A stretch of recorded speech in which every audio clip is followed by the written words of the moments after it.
Votre argent en danger, 7 actions urgentes avant la crise bancaire. Lundi matin, 7 heures. Il se réveille comme tous les jours. Il prend son café, une douche rapide, puis jette un œil sur son téléphone. C'est le 28 du mois. Aujourd'hui, c'est le jour où il doit payer son loyer. 1250 €. Comme chaque mois depuis 3 ans. 9h30. Il ouvre l'application de sa banque pour faire le virement à son propriétaire. Il entre le montant, clique sur Valider. C'est là qu'il reçoit un message. Opération impossible. Des restrictions temporaires sont appliquées sur votre compte. Contactez votre conseiller. Restrictions? Mais qu'est-ce que... J'ai l'argent pourtant. Il se dit que c'est peut-être un bug. Il décide de payer au moins sa facture d'électricité. 210 €, ça devrait passer. Message, opération refusée. Limite de retraite atteinte. Là, il commence à paniquer. Il appelle sa banque. Bonjour monsieur.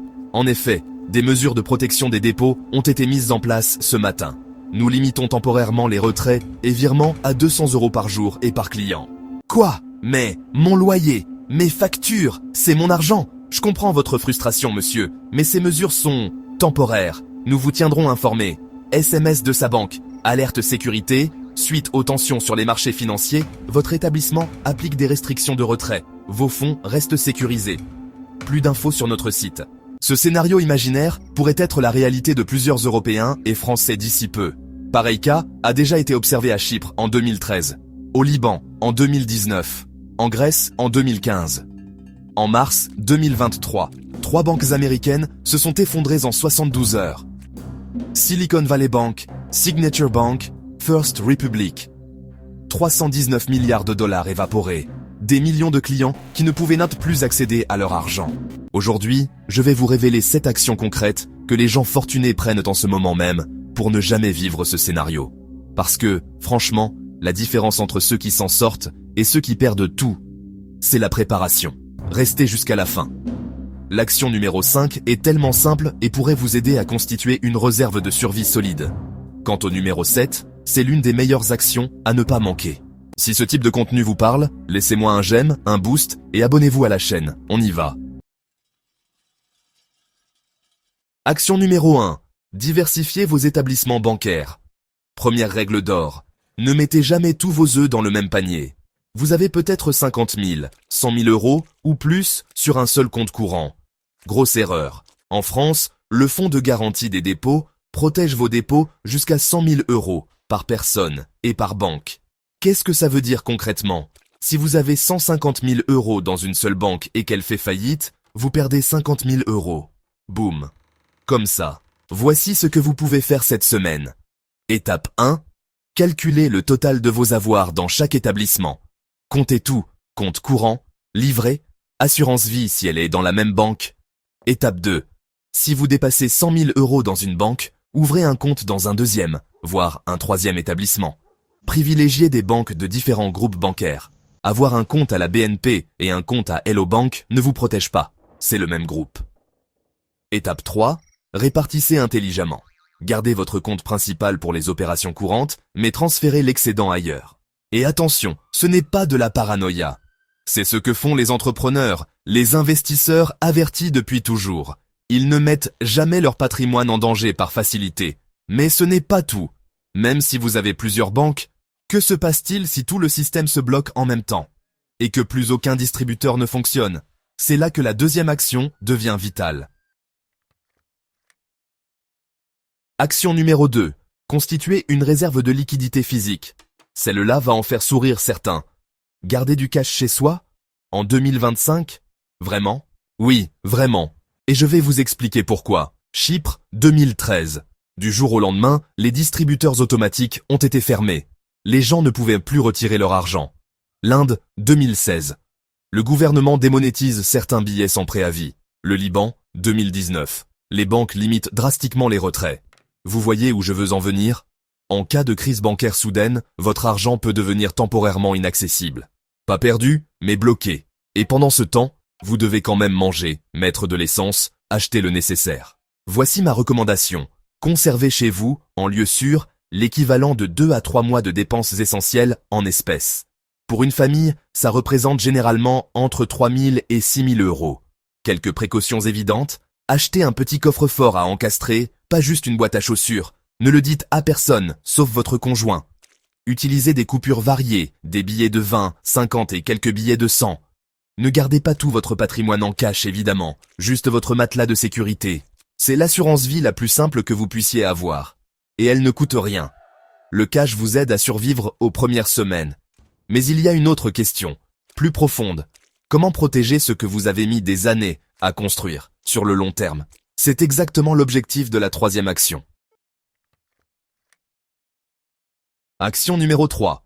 Sécurisez vos placements hors du système bancaire. Passons maintenant aux choses sérieuses. Comment protéger votre épargne long terme? La clé, c'est de sortir une partie de votre patrimoine du circuit bancaire traditionnel. Je ne dis pas tout. Je dis une partie. La diversification, toujours. Option 1. L'or physique. Je sais, ça fait cliché. Mais il y a une raison pour laquelle l'or est une valeur refuge depuis des milliers d'années. En période de crise monétaire, l'or conserve son pouvoir d'achat. Toujours. Vous n'avez pas besoin d'acheter des lingots d'1 kilo. Commencez petit, des pièces d'or comme le Napoléon 20 francs ou le Krugerrand.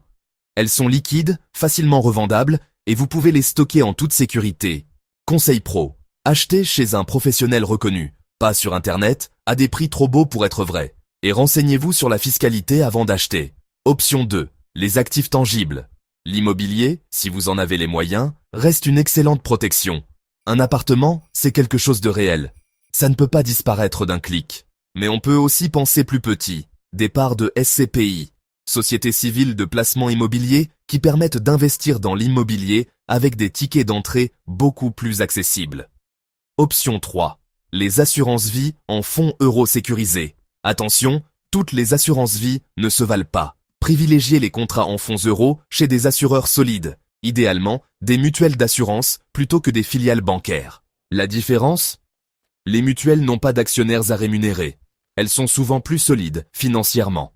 À ce stade, vous avez commencé à sortir intelligemment du système. Mais il reste un angle mort que beaucoup de gens ignorent, la santé réelle de la banque à laquelle ils font encore confiance. Et c'est là que beaucoup se font piéger.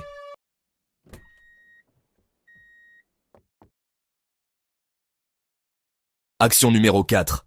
Auditez la solidité de votre banque. Vous allez me dire, mais comment je sais si ma banque est solide? Excellente question.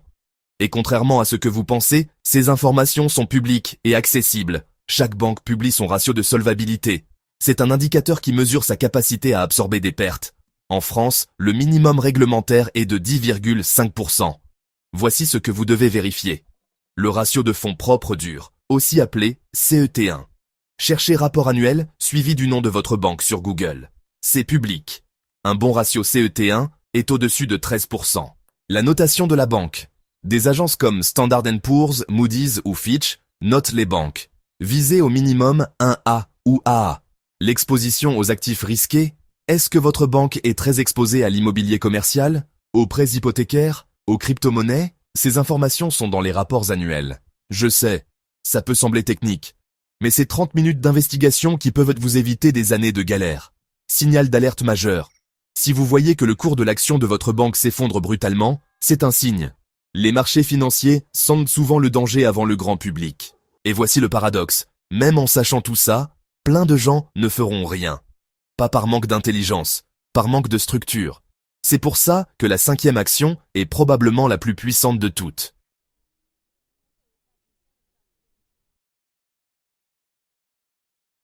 Action numéro 5. Automatisez vos épargnes de précaution. Celle-là, c'est la plus simple. Et c'est peut-être la plus importante. En période d'incertitude, avoir un matelas financier n'est pas un luxe. C'est une nécessité. Combien devez-vous avoir? L'idéal, c'est 6 mois de dépenses. Pour certains, ce sera 10 000 euros. Pour d'autres, 20 000 ou 30 000. Mais voici le problème. On a tous de bonnes intentions, mais on ne met jamais l'argent de côté. Il y a toujours une dépense imprévue, un projet, un achat. La solution? L'automatisation. Mettez en place un virement automatique le lendemain de votre salaire, même 200 ou 300 euros par mois. Vous ne les verrez pas partir, et en un an, vous aurez 2400 à 3600 euros de côté. Placez cet argent sur un livret A, un LDDS, ou un livret d'épargne classique. L'objectif n'est pas la rentabilité, c'est la disponibilité et la sécurité. Cette épargne, c'est votre airbag financier.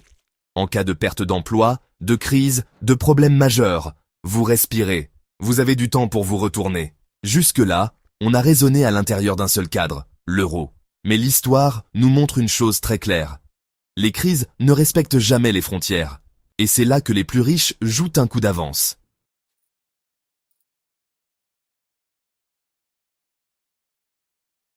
Action numéro 6.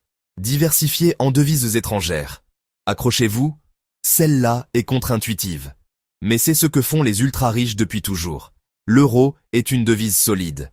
Mais, franchement, aucune devise n'est invulnérable. En 2015, le franc suisse s'est apprécié de 30% en une seule journée. Les gens qui avaient des euros ont vu leur pouvoir d'achat en Suisse fondre comme neige au soleil. Que faire concrètement? Eh bien, ouvrez un compte multidevises. Certaines néobanques, comme Wise, Revolut ou N26, permettent de détenir des dollars, des francs suisses, des livres sterling sur un même compte. Pas besoin de convertir toutes vos économies. Mais avoir 10 à 20% de votre épargne en dollars américains ou en francs suisses, c'est une assurance contre l'effondrement de l'euro. Alors, pourquoi le dollar? Eh bien, c'est encore la devise de réserve mondiale. En cas de crise majeure, le dollar a tendance à se renforcer, c'est un fait. Et pourquoi le franc suisse? La Suisse est en quelque sorte un coffre-fort. Leur système bancaire est parmi les plus solides au monde, et leur devise reste historiquement stable. Attention, ce n'est pas de la spéculation. Vous ne cherchez pas à gagner de l'argent sur les taux de change, vraiment. Ce que vous voulez, c'est protéger votre pouvoir d'achat en diversifiant géographiquement votre patrimoine. Aussi, soyez vigilants. Vérifiez la législation de votre pays concernant la détention de devises étrangères et la déclaration fiscale éventuelle. Par exemple, en France, il faut déclarer vos comptes à l'étranger, même si c'est chez des néobanques.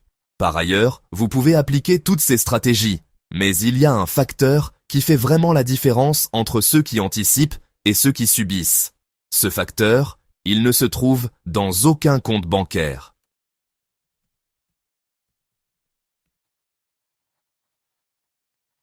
Action numéro 7. Formez-vous et restez informés. La dernière action, c'est la plus importante, et paradoxalement, elle a tendance à être très négligée. Regardez cette vidéo, c'est déjà un excellent début, mais ça ne suffit pas. Votre meilleure protection contre les crises, ce n'est pas votre compte en banque, c'est votre éducation financière. Les gens qui ont traversé 2008 sans trop de dégâts, ce n'étaient pas forcément les plus riches, c'étaient les plus informés. Ceux qui avaient vu les signaux d'alerte, ceux qui avaient diversifié, ceux qui comprenaient le système. Voici mon défi pour vous. Consacrez 30 minutes par semaine à votre éducation financière. Lisez un article sérieux, regardez une vidéo, écoutez un podcast, suivez l'actualité économique, pas juste les gros titres, mais les analyses de fond. Quelques sources fiables, les rapports de la Banque de France, les analyses de l'autorité de contrôle prudentiel et de résolution, les publications de l'AMF, et aussi les chaînes YouTube spécialisées dans la finance personnelle. Et surtout, méfiez-vous des gourous qui vous promettent des solutions miracles. Si quelqu'un vous dit « j'ai la solution pour devenir riche rapidement », fuyez. La vraie richesse, la vraie sécurité financière, ça se construit lentement, intelligemment, avec de la discipline. Conclusion. Si vous êtes encore là, c'est que vous avez compris une chose essentielle. Le vrai danger, ce n'est pas la crise, c'est de ne pas y être préparé. Voilà. Vous avez maintenant 7 actions concrètes. 7 leviers que vous pouvez activer dès maintenant pour protéger votre argent. Récapitulons rapidement, diversifiez vos établissements bancaires, ne dépassez jamais 100 000 € par banque. Constituez une réserve de cash physique, 2 à 3 mois de dépenses en sécurité. Sécurisez vos placements hors circuit bancaire, or, immobilier, assurance vie solide. Auditez la solidité de votre banque, vérifiez son ratio CET1 et sa notation. Automatisez votre épargne de précaution, 6 mois de dépenses en matelas de sécurité, diversifiez en devises étrangères, 10 à 20% en dollars ou francs suisses, formez-vous continuellement, 30 minutes par semaine minimum. Je ne peux pas vous dire quand la prochaine crise arrivera, personne ne peut, peut-être dans 1 an, peut-être dans 5 ans, peut-être jamais de notre vivant. Mais je peux vous dire ceci, si vous appliquez ces 7 actions, vous serez dans le top 5% des gens préparés. Et en cas de crise, ce sont ces 5% qui s'en sortent. Alors, voilà ma question pour vous. Laquelle de ces 7 actions allez-vous mettre en place cette semaine? Dites-le moi en commentaire. Ça m'intéresse vraiment de savoir par où vous allez commencer. Et si cette vidéo vous a apporté de la valeur, vous savez quoi faire. Un petit pouce bleu et un boost pour soutenir le travail. Et abonnez-vous si vous voulez plus de contenu comme celui-ci.